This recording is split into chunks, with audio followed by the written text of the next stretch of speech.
একটা বড় ইস্যু হয়ে দাঁড়িয়েছে গোপালগঞ্জ। কি হলো গোপালগঞ্জে, কেন হলো, এবং এই হওয়ার কারণে কে লাভবান হলো, কে ক্ষতিগ্রস্ত হলো, এই সমস্ত প্রশ্ন উঠছে। পাশাপাশি উঠছে গোপালগঞ্জের ঘটনাকে কেন্দ্র করে কে কি ভূমিকা পালন করলো এবং এই ভূমিকাগুলির মাধ্যমে কিভাবে তারা নিজেদের অবস্থানকে পরিষ্কার করলো, জনগণের সামনে ক্লিয়ার করলো। তো আমরা যতটুকু সম্ভব আমরা এগুলো আলোচনা করব। প্রথমে আমি যে জিনিসটা বলতে চাই যে গোপালগঞ্জের যে ঘটনাগুলো ঘটলো, এটাকে আপনি সাদা চোখে কিভাবে মূল্যায়ন করছেন? এটা অনেক বিস্তৃত কোশ্চেন করেছেন আপনি। এটা এক বাক্যে যদি বলি যে এটা দিয়ে দুটা জিনিস ক্লিয়ার হলো, সেটা হচ্ছে যে আওয়ামী লীগ একটা প্রাণ শক্তি দেখানোর সুযোগ পেল এবং তাদের যে ডিমোরালাইজড হয়ে গিয়েছিল 5 অগাস্টের পরে, সেটাতে সারা দেশে একটা চাঙ্গা ভাব এসেছে তাদের মধ্যে। তাদের নেতা কর্মীরা ভাবছে যে না, আমাদের দিন শেষ হয়নি, আমাদের প্রতিবাদের দিন আছে। এটা একটা বিষয়। আর সেই সঙ্গে এটার সঙ্গে আপনি আওয়ামী লীগের দেশের বাইরে যারা আছে তারাও একটু চাঙ্গা হচ্ছে, তারাও এখান থেকে মালপানি কামিয়ে যারা যে যেখানে গিয়েছে সেখানে একটু দেখানোর সুযোগ পাচ্ছে এবং হয়তো দেশে আসার স্বপ্নও দেখছে। আর অন্যদিকে এনসিপির যদি আপনি ঘটনা দেখেন, এনসিপি যে একটা সরকারের কোলে বসা রাজনৈতিক দল, সরকারের পৃষ্ঠপোষকতায় সরকার, প্রথম আলো, এই ডিপ স্টেট যারা যারা যেগুলো এতদিন বর্ণনা শুনছেন, তাদের যে একটা পুতুল, তাদের যে একটা এটাকে বলে মাউথ পিস, সবকিছু এনসিপি দিয়ে এবার এই ঘটনার প্রমাণ হলো। প্রথমত হচ্ছে আপনি যদি দেখেন এনসিপির গোপালগঞ্জে কোনো এমন শাখা প্রশাখা কোনো বিষয় নাই যে তাদের সেখানে যেতেই হবে।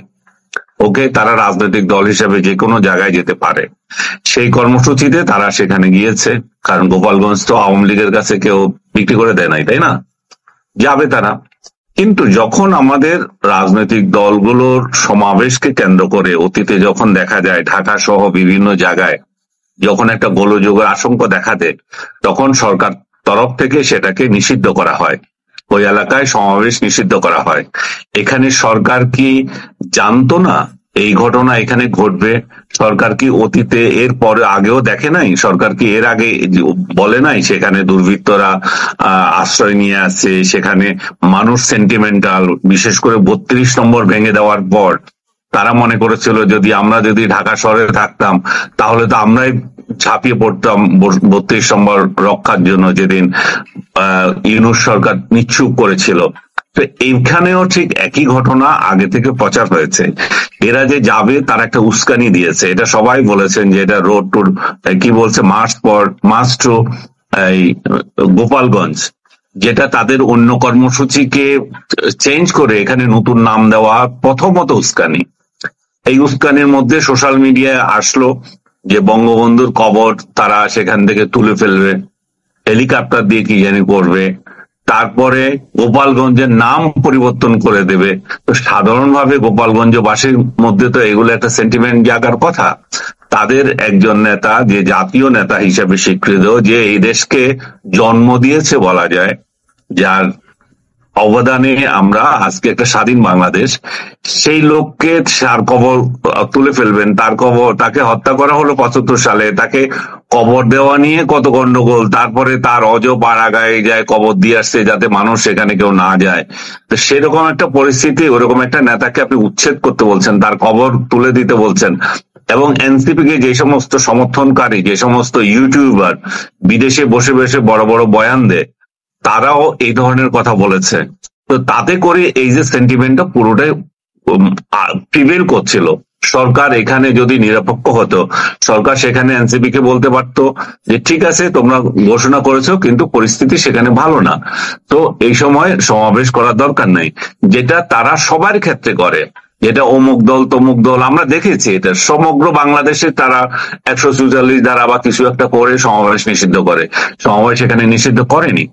দ্বিতীয়ত, তাদেরকে রেস্কিউ করার জন্য, তাদেরকে প্রটেক্ট করার জন্য পুলিশের পর পুলিশ পাঠিয়েছে সেখানে। তাদেরকে প্রটেক্ট করার জন্য সেনাবাহিনী গিয়েছে কিনা আমি সেটা বলতে পারবো না। সেনাবাহিনীর একটা প্রশংসা আমি করতেই হবে, সেটা হচ্ছে তারা বঙ্গবন্ধুর মাজার বা কবরকে কেন্দ্র করে পাহারা সেদিন খুব জোরদার করেছিল, যাতে এই ধরনের কোনো ইনসিডেন্ট না হয়। 32 নম্বরে যে কলঙ্কিত অধ্যায় রচিত হয়েছিল, আরেকটা কলঙ্কিত অধ্যায় যাতে বাংলাদেশের ইতিহাসে না হয় সেটা। কিন্তু সেনাবাহিনীর অন্য অ্যাট্রোসিটি যেগুলো মানুষ দেখেছে, মিডিয়া এসছে, বিদেশি মিডিয়া এসছে, সোশ্যাল মিডিয়া এসছে, সেনাবাহিনী নিশ্চয় সেটাও দেখেছে। এবং সেখানে যে তারা যেভাবে ফাঁকা আওয়াজের নামে গুলি করছে, সেটা সেই চিত্রগুলো বা লাশের উপর পা দিচ্ছে, এই দৃশ্যগুলো কিন্তু সেনাবাহিনীর যে একটা গুড ইমেজ আমরা অগাস্টে এবং জুলাইতে পেয়েছিলাম, সেটার সম্পূর্ণ বিপরীত হয়ে যাচ্ছে।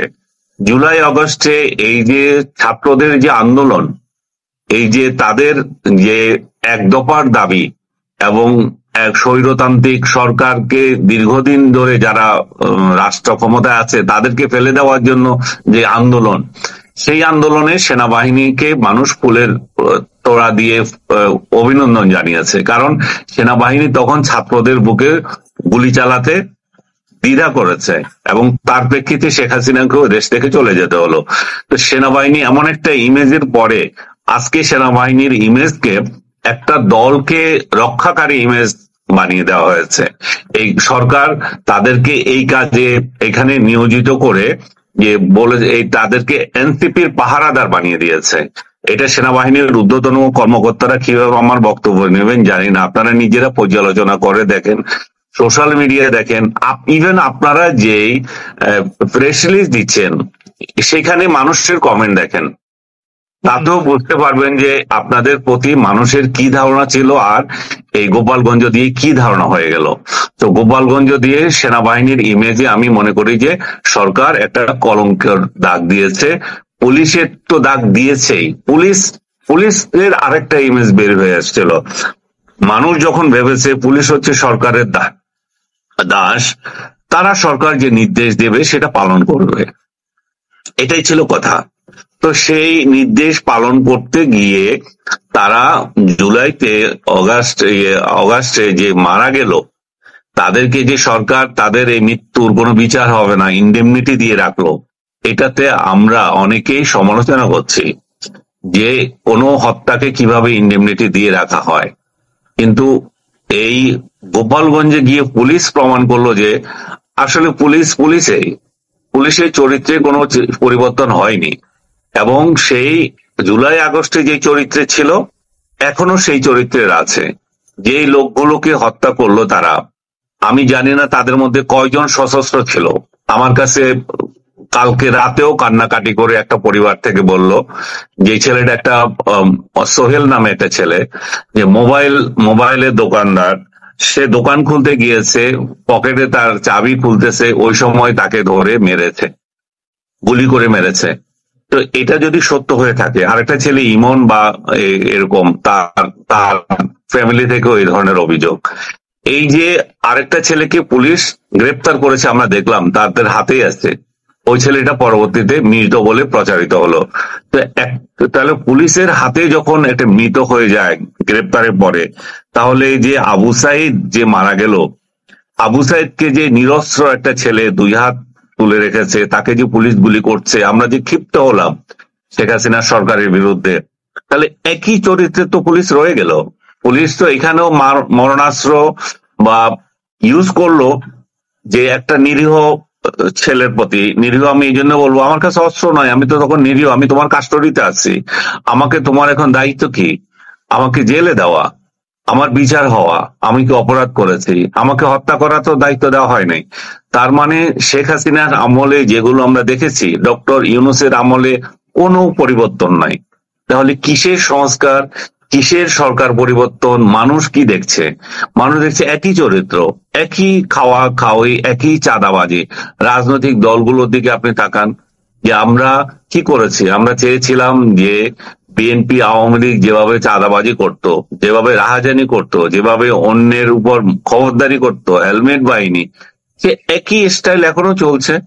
এই যে রাজনৈতিক সংস্কৃতি যেখান থেকে আমরা রক্ষা পাওয়ার কথা, চাঁদাবাজি, এই এনসিপির লোকদের প্রতি তো একই অভিযোগ।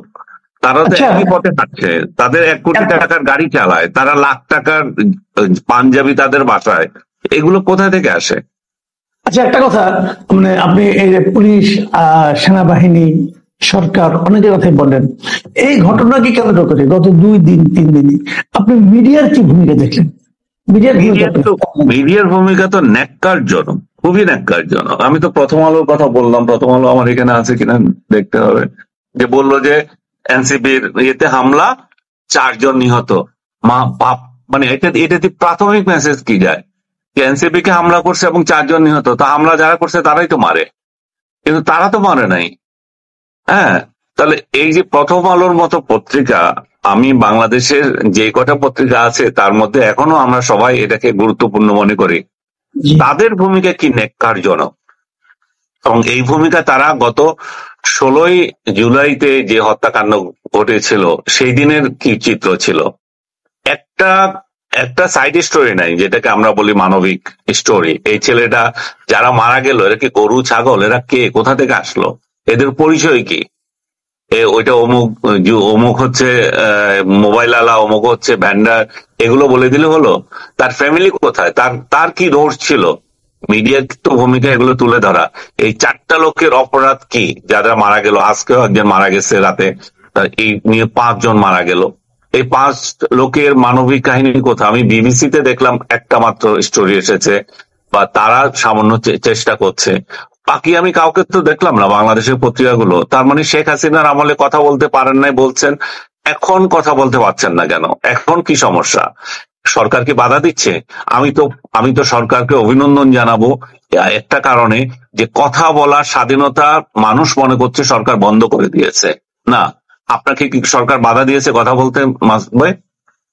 আমি তো বলতেছি, আপনি বলতেছেন। আমি বলছি, তার মানে কি ডক্টর ইউনূস বাধা দেয় নাই? বাধা হচ্ছে আমাদের মেরুদণ্ডহীন সাংবাদিকরা, আমাদের মেরুদণ্ডহীন মালিকরা।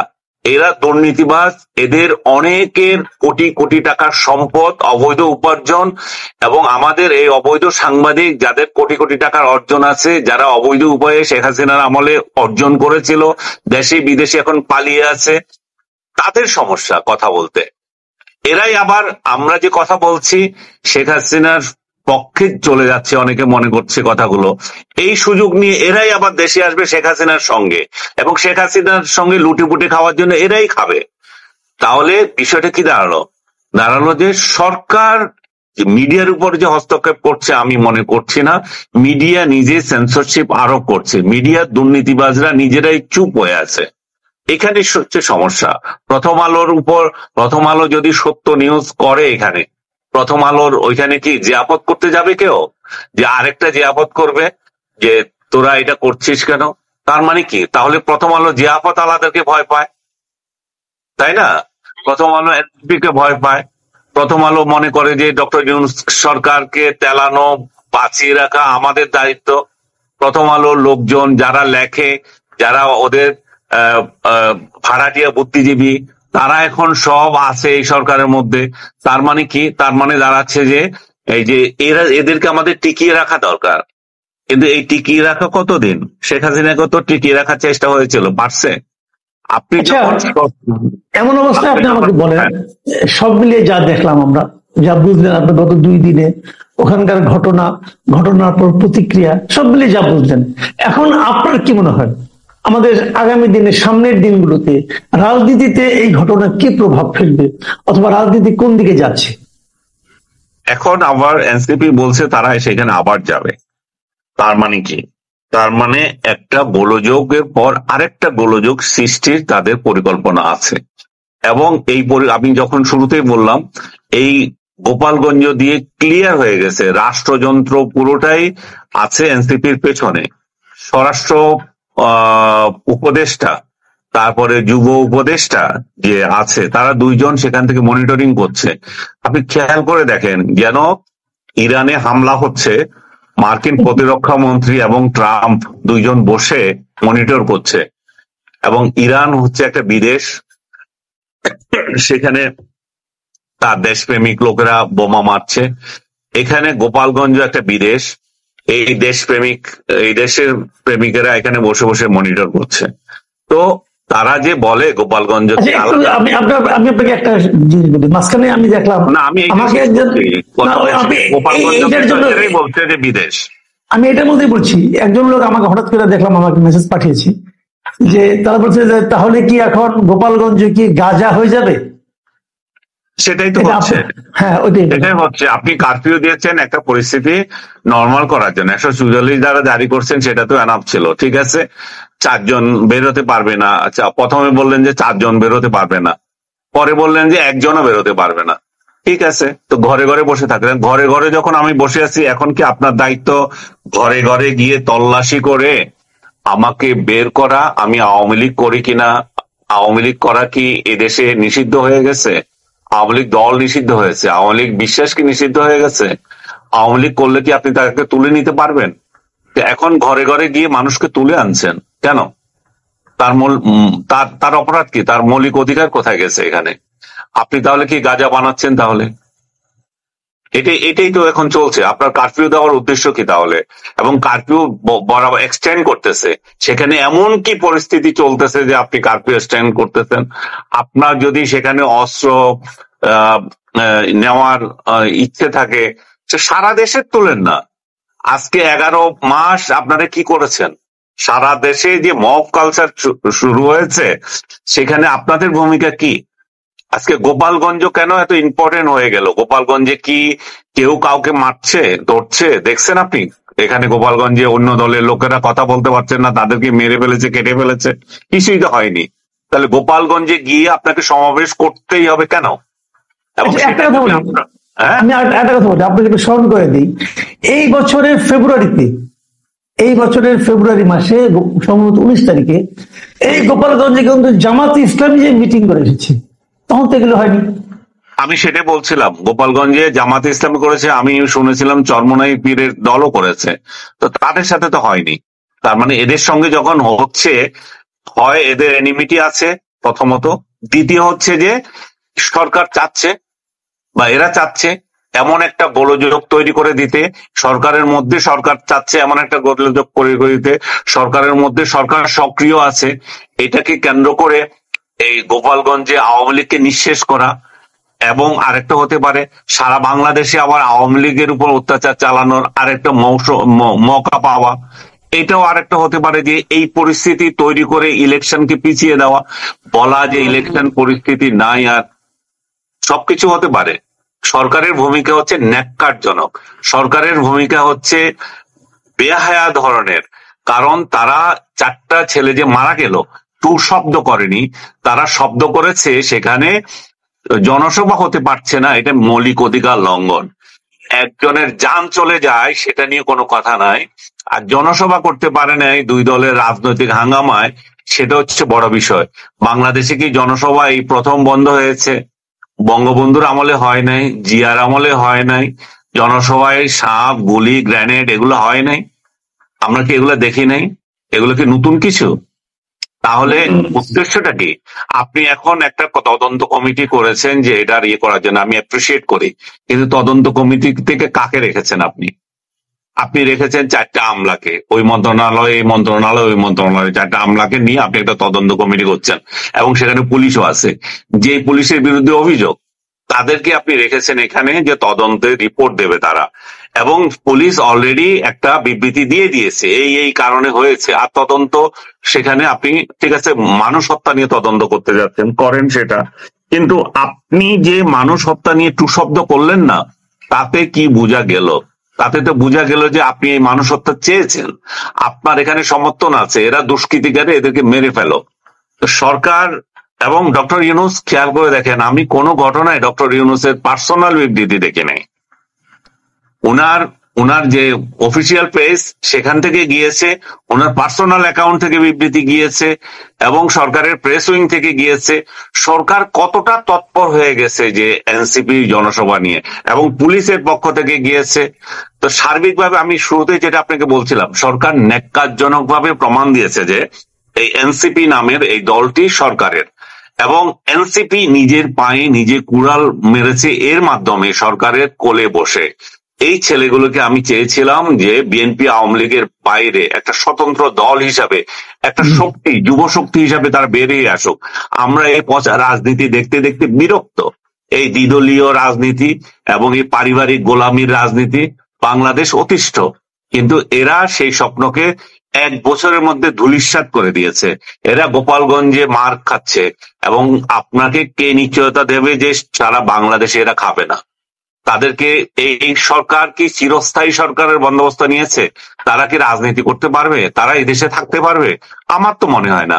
তাহলে তারা থাকতে হলে তারা যে কথা বলছে মুজিববাদকে শেষ করে দিতে হবে, আওয়ামী লীগকে শেষ করে দিতে হবে, তাহলে এত কত কোটি লোক আছে, তাহলে তাদেরকে হত্যা করতে হবে। এছাড়া তো আমি আর কোনো বিকল্প দেখছি না। আজকে আমি রংপুরে দেখলাম স্বাধীনতা স্তম্ভ, সেখানে বঙ্গবন্ধুর ছবি, স্বাধীনতা স্তম্ভ থেকে বঙ্গবন্ধুর ছবি ফেলে দিয়েছে, মুছে দিয়েছে এই দলের ছেলেরা। তাহলে এরা কি চাচ্ছে? তাহলে স্বাধীনতা থেকে তারা বলছে মুজিবের নাম আমরা মুছে দেব। মুজিব কোথাও থাকতে পারবে না। তো যে দেশে স্বাধীনতার সঙ্গে জড়িত যে ব্যক্তি, তাকে যদি আপনি না রাখতে চান, তাহলে আপনার রাজনীতি কি সেটাও তো মানুষ বুঝে যাচ্ছে। আপনারা আসলে এই দেশে কি চাচ্ছেন?